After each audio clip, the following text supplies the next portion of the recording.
Amém. Boa noite, meus irmãos.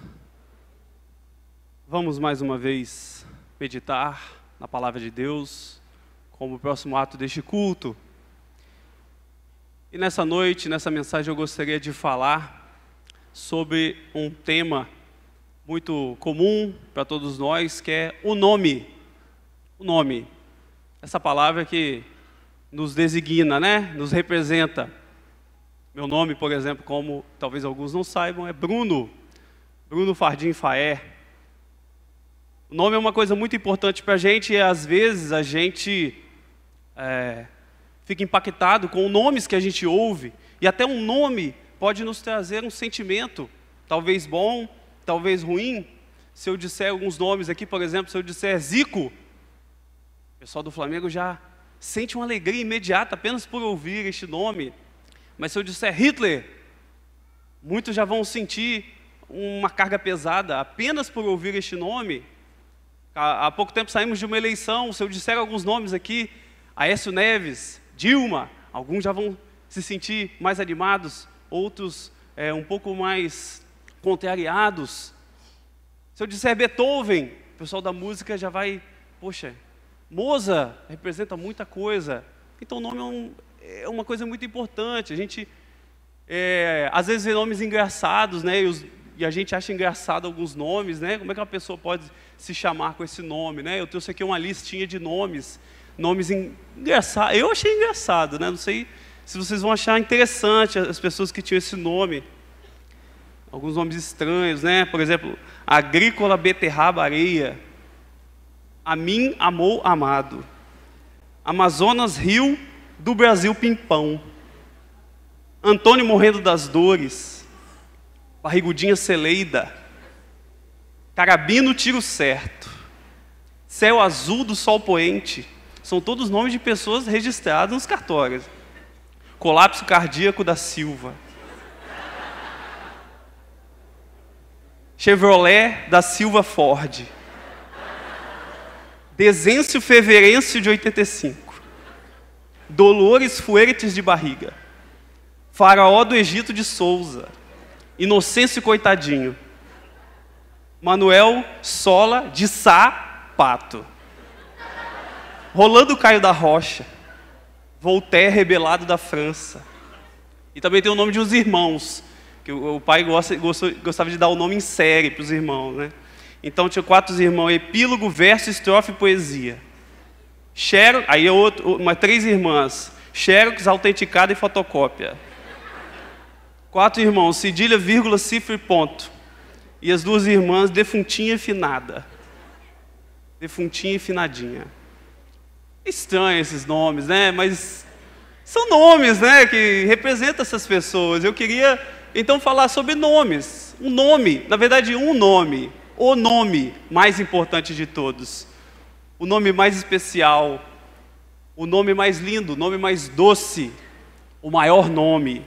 Em Atos, capítulo 4, no versículos de 8 a 12, nós vamos ver então qual é o grande nome. Atos dos Apóstolos, capítulo 4, versículos de 8 a 12.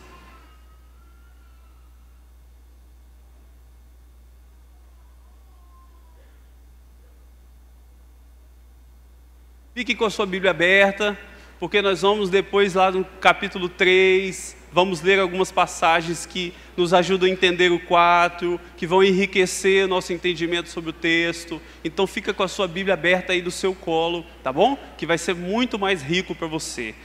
Atos dos Apóstolos, capítulo 4, versículos de 8 a 12. Diz assim: Então Pedro, cheio do Espírito Santo, lhes disse: principais do povo, e vós, anciãos de Israel, visto que hoje somos interrogados acerca do benefício feito a um homem enfermo e do modo como foi curado, daqui a pouco eu vou explicar como que foi isso aqui, seja conhecido de vós todos e de todo o povo de Israel, que em nome de Jesus Cristo, o Nazareno, aquele a quem vós crucificastes, e a quem Deus ressuscitou dos mortos, Em nome desse é que este está são diante de vós. Ele é a pedra que foi rejeitada por vós, os edificadores, a qual foi posta por cabeça de esquina. E em nenhum outro há salvação, porque também debaixo do céu nenhum outro nome há, dado entre os homens, pelo qual devamos ser salvos. Vamos orar mais uma vez? Pai amado, nós estamos diante da Tua presença, ó Deus, e nós rogamos e suplicamos a Ti, que o Senhor tenha misericórdia de nós, que o Senhor se apiede, ó Pai, das nossas limitações, e que o Senhor nos ilumine. Abre, ó Pai, a nossa mente, o nosso coração, para receber a Tua mensagem, receber a Tua palavra nesta noite, para que a nossa vida seja transformada por Ti, e que saiamos aqui alegres, porque o Senhor falou conosco. Pela Tua palavra, é o que nós Te rogamos, em nome de Jesus. Amém. Por que Pedro faz esse discurso? Porque ele fala, ó homens do Sinédrio, todo o povo de Israel, sobre o benefício que nós fizemos a esse homem que foi curado. Saibam vocês que foi o nome de Jesus, que em nenhum outro homem há salvação. Por que Pedro começa a falar sobre isso? Porque chega nesse ponto. Pedro fala dessa forma, porque ele estava, de certa forma, preso pelas autoridades judaicas, já que ele e João, quando chegavam no templo para orar, encontraram um coxo, desde nascença, o homem era coxo, na porta do templo pedindo esmolas, e Pedro então vira para ele e diz, eu não tenho prata, não tenho ouro, mas o que eu tenho eu te dou, em nome de Jesus Cristo, o Nazareno, levanta e anda. E aquele homem levantou, e aquele homem correu para o templo, se apegou a eles, e todo o povo ficou maravilhado com aquilo. Se você voltar a sua Bíblia aí no capítulo 3, a partir do versículo 1, vamos ler esse texto que é muito interessante. Capítulo 3, versículo 1, só um capítulo antes, Pedro e João subiam juntos ao templo à hora da oração, a nona, e era trazido um varão que desde o ventre da mãe era coxo, o qual todos os dias punham à porta do templo chamada Formosa para pedir esmola aos que entravam. Ele, vendo a Pedro e João que iam entrando no templo, pediu que lhe dessem uma esmola. E Pedro, com João, fitando os olhos nele, disse, olha para nós. E olhou para eles, esperando receber alguma coisa. E disse Pedro, não tenho prata nem ouro, mas o que eu tenho, isso te dou. Em nome de Jesus Cristo, o Nazareno, levanta-te e anda. E tomando pela mão direita, o levantou, e logo seus pés e tornozelos se firmaram. E saltando ele, pôs-se em pé, andou, entrou com eles no templo, andando e saltando e louvando a Deus. E todo o povo viu andar e louvar a Deus.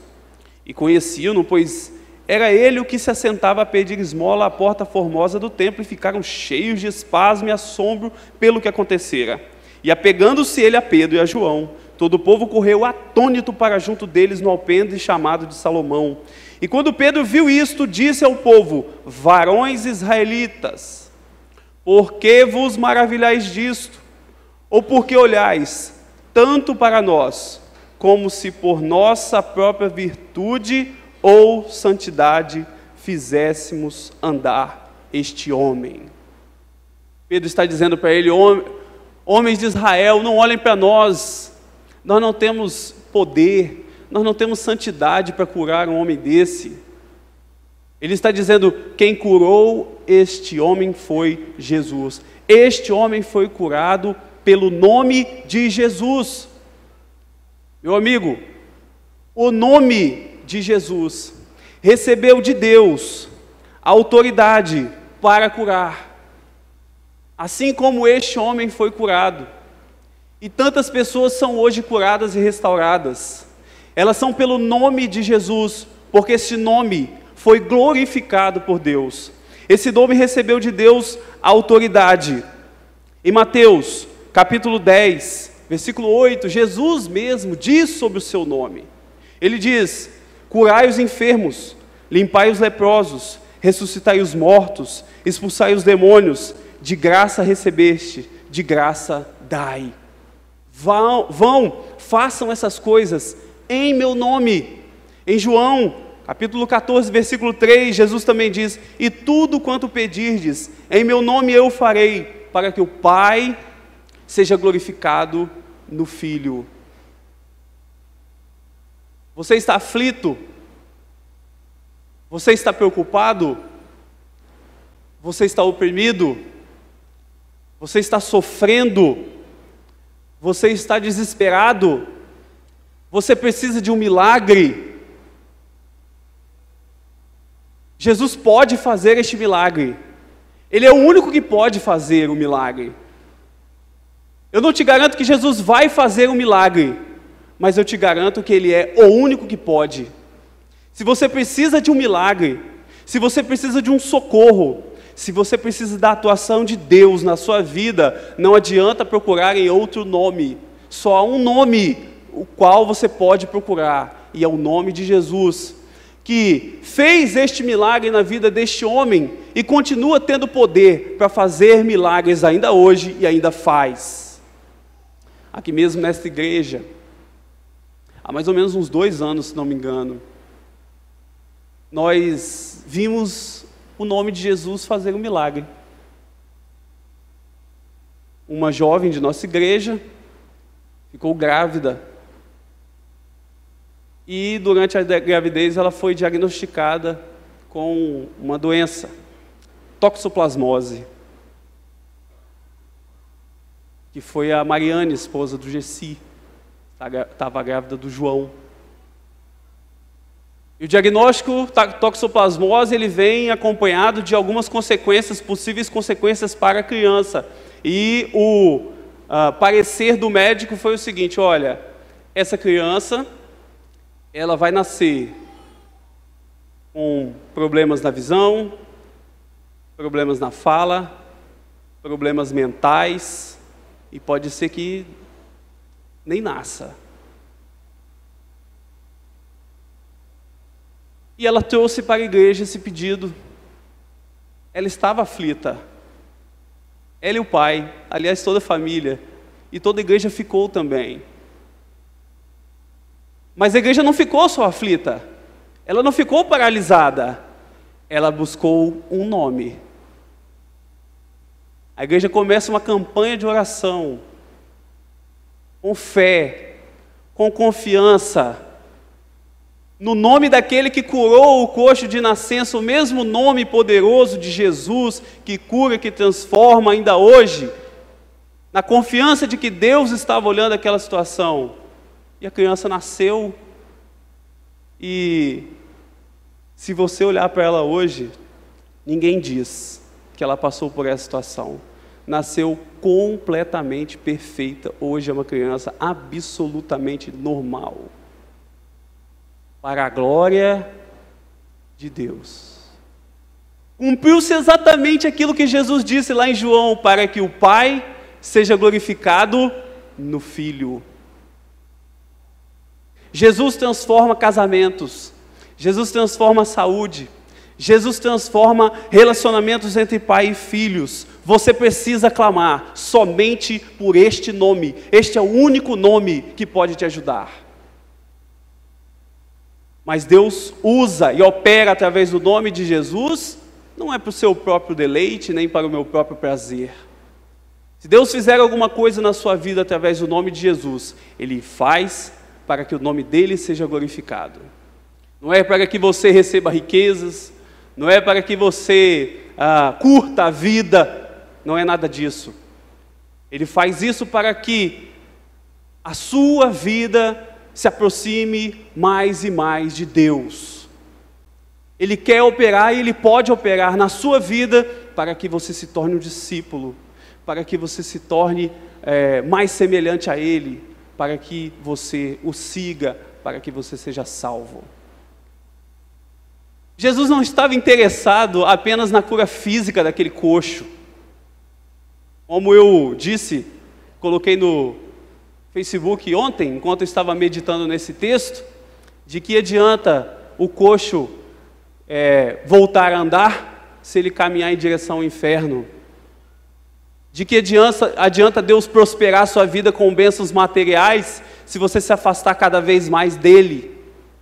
De que adianta Deus te dar coisas se sua vida está caminhando para a destruição? Deus está preocupado com sua vida espiritual. Deus está preocupado com a sua alma. Deus está preocupado com a sua salvação. E é por isso que Pedro então continua o seu discurso. E lá no versículo 13, do capítulo 3, ele diz assim: o Deus de Abraão, de Isaque, de Jacó, o Deus de nossos pais glorificou o seu Filho Jesus, a quem vós entregastes, e perante a face de Pilatos negastes, tendo ele determinado que fosse solto. Pedro então diz: olha, Jesus, ele é o Filho de Deus. Meu amigo, nessa noite eu não estou falando para você de qualquer pessoa, eu não estou falando de um sábio, eu não estou falando de um filósofo, eu não estou falando de um ser humano, eu estou falando de Deus. Jesus Cristo é Deus, porque é o Filho de Deus. É Deus que está falando no seu coração nessa noite. Meu amigo, é Deus que está aqui neste momento. Nós não estamos aqui levantando a mão e glorificando pessoa nenhuma, porque pessoa nenhuma é digna de glória. Nós estamos glorificando Jesus, que é o próprio Deus, porque é Filho unigênito do Pai. E Pedro então continua no versículo 14: mas vós negastes o santo e o justo, e pediste que se vos desse um homem homicida. Interessante como Pedro ele vai falando sobre o nome de Jesus, ele enfatiza a questão do nome de Jesus, mas ele vai dando outros nomes para Jesus. Ele já chama aqui Jesus de Filho de Deus, depois ele chama Jesus de santo e justo. E o que ele está querendo dizer com isso tudo? Ele está querendo dizer que Cristo não pecou, que Jesus Cristo é perfeito, que Jesus Cristo é puro, e por isso Jesus Cristo pode nos ajudar e pode nos socorrer, porque apesar de ter passado por todas as tentações que nós passamos, Ele nunca pecou. Como diz Hebreus 4:15, porque não temos um sumo sacerdote que não possa compadecer-se de nossas fraquezas, porém um que como nós em tudo foi tentado, mas sem pecado. E Pedro diz no versículo 14, vós negastes o santo e justo. E no versículo 15 ele diz, e matastes o príncipe da vida, o qual Deus ressuscitou dos mortos, do que nós somos testemunha. Isso é muito bonito, todos esses adjetivos, esses nomes que Pedro vai dando para Jesus, até quando ele chega nesse momento e fala, vocês mataram o príncipe da vida. Por que Pedro diz que Jesus é o príncipe da vida? Ele diz isso porque Jesus é aquele que dá vida, vida verdadeira, vida em abundância. Como diz em João 11:25, ele mesmo diz, eu sou a ressurreição e a vida. Quem crê em mim, ainda que esteja morto, viverá. Meu amigo, todo mundo procura viver. Todo mundo quer vida. Todo mundo quer aproveitar a vida. Talvez você esteja procurando viver. Talvez você esteja desesperadamente querendo aproveitar ao máximo essa vida. Talvez você está se sentindo sem vida. E por isso você busca muitas experiências. Talvez você procura muitas festas. Talvez você queira mais dinheiro. Talvez você deseje fazer mais viagens. Talvez você queira ter mais namoradas, mulheres, namorados. Talvez você queira viver várias experiências, porque você ainda acha que não viveu. A sua vida, ela não tem sentido ainda suficiente. Então eu tenho que dar uma notícia para você. A notícia é o seguinte, talvez você possa realmente já estar morto. É provável que você esteja morto. Aliás, se você não tem Jesus, o príncipe da vida, realmente você já morreu. E você é apenas um defunto, que faz muitas coisas por aí. Não sei se você já viu aquele filme Morto Muito Louco. Morto Muito Louco é um filme até engraçado, lá dos anos 90, acho que é. O morto muito louco, 2 amigos são convidados por um empresário rico para passar um fim de semana num lugar legal, numa mansão, né? Muito bacana, eles iam curtir tudo. E quando eles chegam lá, o amigo deles, o ricaço lá, morre. E eles descobrem que ele morreu. Mas eles pensam, poxa, se a gente falar para o pessoal agora, não vamos perder nosso fim de semana. Nós queremos aproveitar aqui, como é que nós vamos fazer agora? A gente vai ter que ir para enterro, velório, não quero isso não. Vamos fazer o seguinte, vamos fingir que nada aconteceu. Então eles amarram o braço do morto no braço deles, a perna do morto na perna deles, um de cada lado, e eles vão andando e o morto vai andando também, junto com eles para todo lugar. E o morto vai para o bar, e o morto vai lá para a festa, e o morto vai para a praia. O morto inclusive se relaciona com mulheres lá, ele se apaixona, ele conquista uma mulher, ele faz de tudo. Meu amigo, talvez você seja um morto também, que está fazendo várias coisas, mas não encontrou ainda a vida verdadeira. Conheci uma pessoa que tinha muitas coisas, ela tinha muito dinheiro, ela fez muitas viagens, ela teve relacionamentos amorosos, ela teve muitas experiências, mas no dia que ela descobriu que tinha um câncer no cérebro, eu fui me encontrar com ela, ela disse, Bruno, parece que eu não fiz nada na minha vida. Parece que a minha vida não tem sentido nenhum. Parece que eu não tenho legado nenhum para deixar.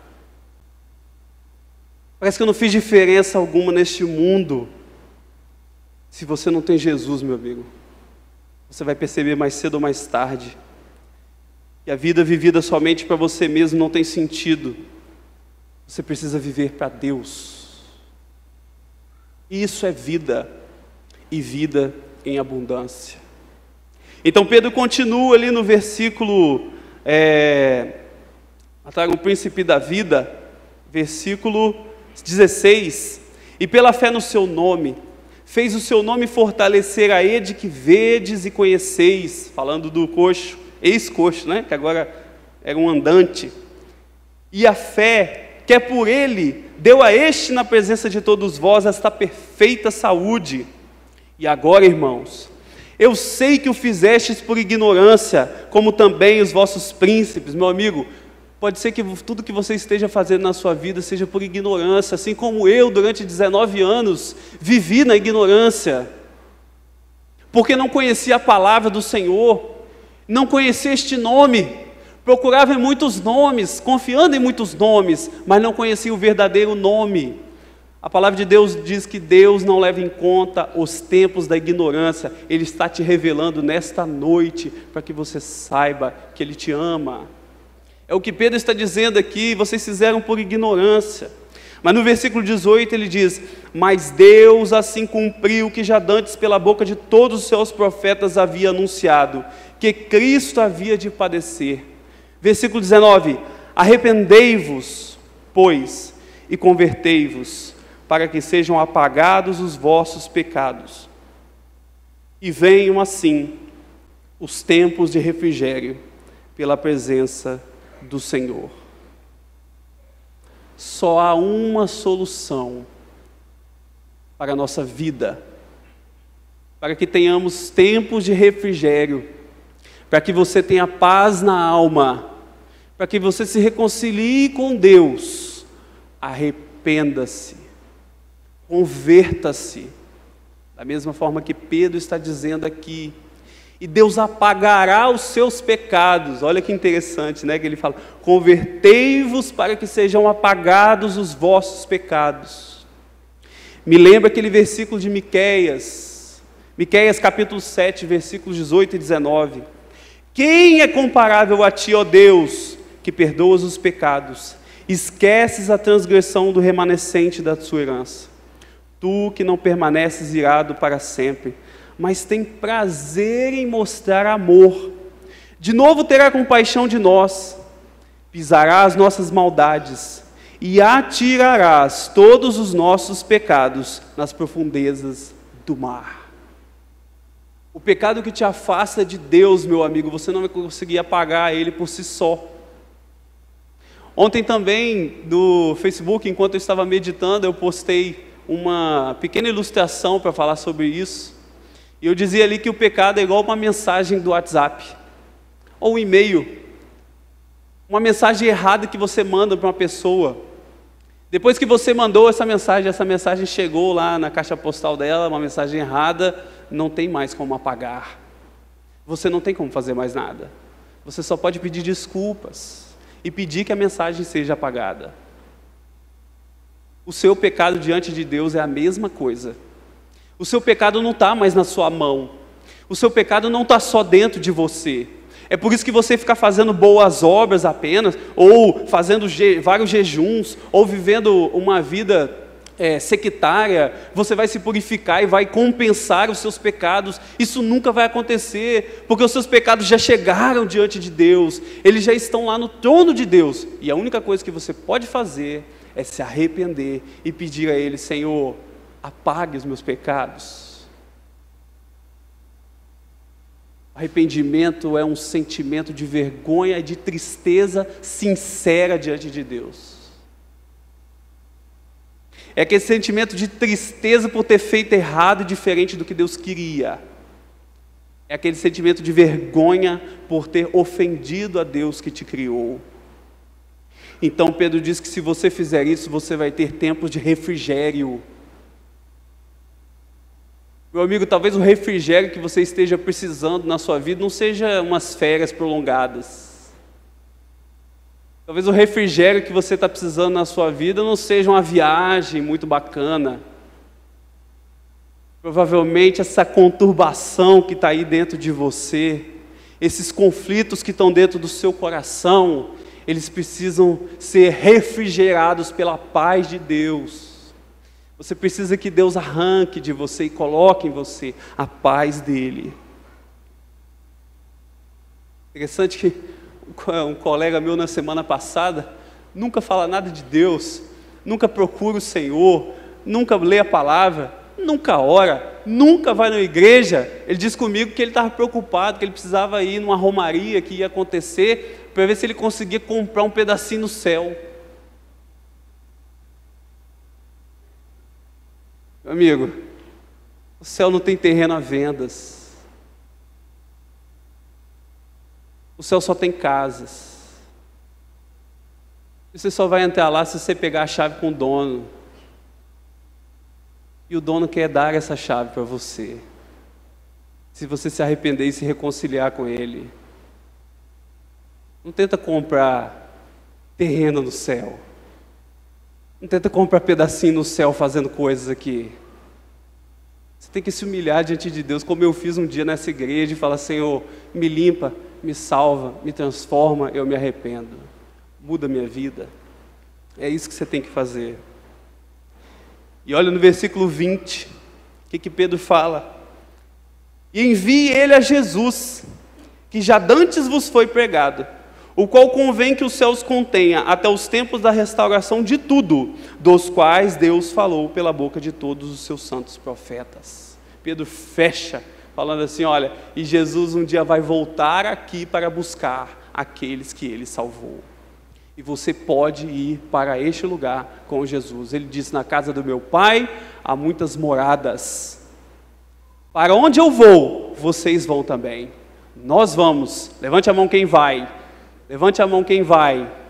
Você tem certeza? Você consegue levantar a sua mão? Talvez você não consiga levantar. Você não conseguiu ter certeza de levantar a sua mão? Você precisa de tempos de refrigério. Você precisa conhecer o nome que salva, que liberta, que transforma. E assim nós voltamos então para o texto que nós estávamos lendo no início, do capítulo 4, versículo 8 a 12.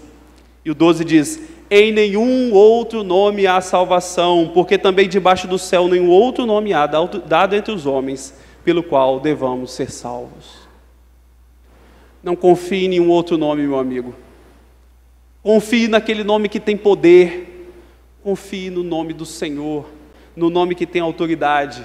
Sabe o que diz Jeremias 17:5? Assim diz o Senhor: maldito o homem que confia no homem e faz da carne o seu braço e aparta o seu coração do Senhor. É interessante que o próprio Pedro,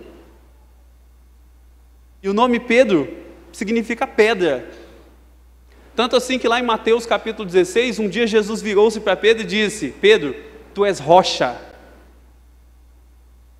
E quando chega nesse texto aqui, Pedro fala assim: eu sou rocha, mas a pedra verdadeira é Jesus. No versículo 11 ele diz: Ele é a pedra que foi rejeitada por vós.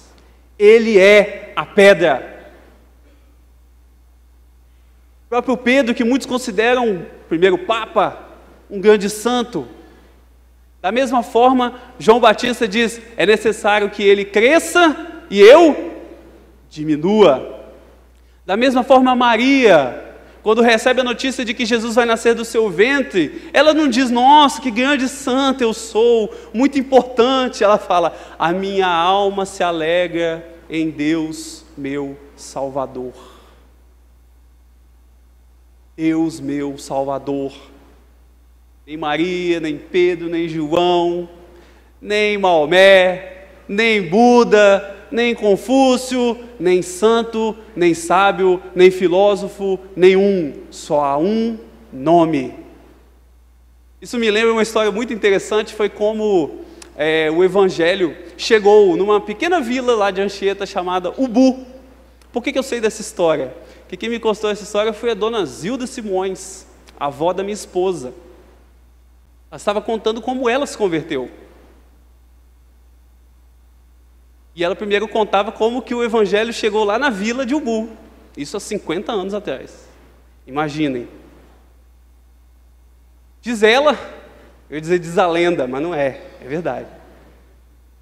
Diz ela que na cidade havia um livreiro. Era tipo assim, o cara da cidade que guardava os livros. Esse cara era a biblioteca da cidade não, né? Da vila de Ubu. E a cidade também tinha um bêbado, muito famoso, que perambulava de casa em casa, caindo nas calçadas, nos quintais. E a cidade era muito idólatra. A cidade não, sempre erro. A vila era muito idólatra. Veneravam santos, imagens, vários nomes. Eles queriam vários nomes, eles adoravam vários nomes. Esse bêbado um dia, ele caiu lá no quintal do livreiro. E todo mundo estava acostumado a ajudá-lo já. Então o homem, eu esqueci os nomes, ela me contou há muito tempo, infelizmente eu esqueci. O homem pegou o bêbado e todo mundo cuidava dele. Levou ele para dentro de casa, né? Deu um banho nele, botou ele para dormir no colchonetezinho. Ali o bêbado foi, dormiu aquele sono de bêbado, bem profundo, curou a ressaca dele, depois tomou um café. Só que enquanto o homem não estava olhando, o bêbado, muito curioso, foi na caixa de livros e futucar o que tinha ali. Abriu aquela caixa e entre vários livros ele encontrou um todo empoeirado de capa preta. E era uma Bíblia. Aquele bêbado então, que já devia estar sóbrio, eu acredito, talvez, começou a folhear e chegou no Salmo 115. E quando ele olhou o Salmo 115, ele começou a ler a partir do versículo 1. E o Salmo 115, a partir do versículo 1, diz o seguinte: não a nós, Senhor, mas ao teu nome da glória, por amor da tua benignidade, da tua verdade. Porque dirão os gentios: onde está o seu Deus? Mas o nosso Deus está nos céus, fez tudo o que lhe agrada. Os ídolos deles são prata e ouro, obra das mãos de homens. Tem boca, mas não falam. Olhos têm, mas não veem. Tem ouvidos, mas não ouvem. Nariz tem, mas não cheiram. Tem mãos, mas não apalpam. Pés têm, mas não andam. Nem som algum sai da sua garganta. A eles se tornem semelhantes os que os fazem, assim como todos os que neles confiam. Israel confia no Senhor. Ele é o seu auxílio, o seu escudo. Casa de Arão confia no Senhor. Ele é o seu auxílio, o seu escudo. Vós, os que temeis ao Senhor, confiai no Senhor. Ele é o seu auxílio e o seu escudo. E depois que o bêbado leu essa frase, ele pegou o livro e saiu casa dentro e rua fora dizendo: estamos todos errados. Estamos todos errados. E Deus não está feliz conosco, gente. Deus não está feliz conosco, não. Olha o que isso aqui está falando. Então se converteu uma pessoa naquela vila, e aquela pessoa, então, com a pregação do bêbado, converteu o outro que estava da mesma casa, uma família, e a casa virou um ponto de pregação, e pessoas da cidade foram se convertendo, e se converteu a dona Zilda Simões, e assim ela foi pegando e se converteram seus filhos, e se converteu a minha esposa, e eu.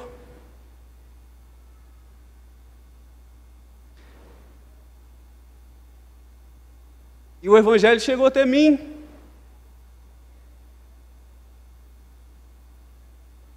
Por causa desse nome. Por causa desse nome. Em que nomes você tem confiado? Filósofos, políticos, religiosos? Meu amigo, cuidado, você pode estar confiando o seu nome à pessoa errada. E pode ser muito tarde quando você perceber isso. Só há um nome para você confiar. Porque só um nome morreu em seu lugar. Só um nome se sacrificou por você. Só este nome em quem você pode se entregar. Porque Ele morreu na cruz, no seu lugar. E eu queria fazer uma simples pergunta para você. Por tudo que você ouviu, e pelo que Deus está falando ao seu coração, eu queria te conhecer, e eu queria orar com você. Eu quero que você então faça um sinal aí para mim, onde você está. Se você entendeu essa mensagem e quer então deixar que este nome faça parte da sua vida, que entre no teu coração, você está arrependido, você quer que haja tempo de refrigério para você e salvação da sua alma, você quer viver com Jesus, você quer ter paz, você quer ter a sua vida transformada, você quer ir para o céu com o Senhor, quando Ele voltar, para buscar os seus. Se você quer tudo isso, neste momento, eu queria que você levantasse a sua mão, aonde você estiver. Eu queria que você fizesse esse sinal. Se você quer dizer: Bruno, eu quero render a minha vida a Jesus, eu quero que Jesus entre no meu coração. Se você está tomando essa decisão nessa noite, levanta a sua mão aí onde você estiver. Há alguém? Levanta a sua mão, eu quero orar pela sua vida. Alguém nessa noite? Graças a Deus. Deus te abençoe. Deus te abençoe, jovem. Pode abaixar a sua mão. Graças a Deus. Mais alguém? Nesse momento de luta, você também? Graças a Deus, jovem. Deus te abençoe. Deus abençoe sua vida. Pode abaixar a sua mão. Graças a Deus, meu jovem. Deus abençoe sua vida. Pode abaixar a sua mão, eu te vi de camisa branca. Mais alguém quer tomar essa decisão corajosa? Tempos de refrigério. Graças a Deus. Graças a Deus. Pode abaixar a sua mão, jovem. Deus te abençoe, eu te vi de blusa cinza. Mais alguém quer fazer parte dessa família? Quer confiar no único nome que pode fazer sentido na nossa vida? Levanta a sua mão aí que eu queria orar com você. Levanta a sua mão, vai. Eu sei que é um momento de luta muito grande, mas se você quer, faça um sinal aí para mim. Mais alguém quer tomar essa decisão? Nós vamos orar neste momento. Eu quero orar por você que levantou a sua mão aí no seu banco. Eu queria que você viesse aqui à frente mas eu vou pedir para toda a igreja se colocar de pé. Toda a igreja. Ainda tem uma jovem aqui na frente que não tem ninguém abraçando ela. Esse momento é um momento especial demais. As pessoas precisam ser abraçadas nesse momento.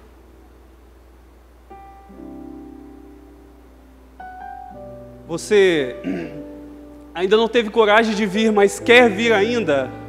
Eu vou te esperar aqui na frente. Saia do seu lugar e venha, que nós vamos orar. Se você quer este nome na sua história. Mais alguém? Vamos orar. Vamos orar. Vou pedir o Léo. Pode ser Léo, que nos conduza nesse momento em oração. Diante do Senhor estamos nós, gratos, ó Pai, porque o Senhor mais uma vez foi fiel, Pai, a nós. A Tua palavra se cumpre, a Tua herança espiritual está clara diante de nós. Obrigado, ó Deus, porque o Senhor é um Deus bondoso e a Tua misericórdia tem chegado até nós. E melhor do que isso, ó Deus, a Tua graça, ó Pai, a Tua graça que o Senhor um dia nos outorgou e nos entregou. Nós a compartilhamos todos os dias como igreja do Senhor. Obrigado, ó Deus. Obrigado por ser a Tua igreja. Obrigado porque a Tua igreja está crescendo a cada dia.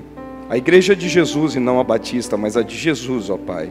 Porque essas pessoas, ó Pai, que estão aqui, passam a ser agora a Tua igreja.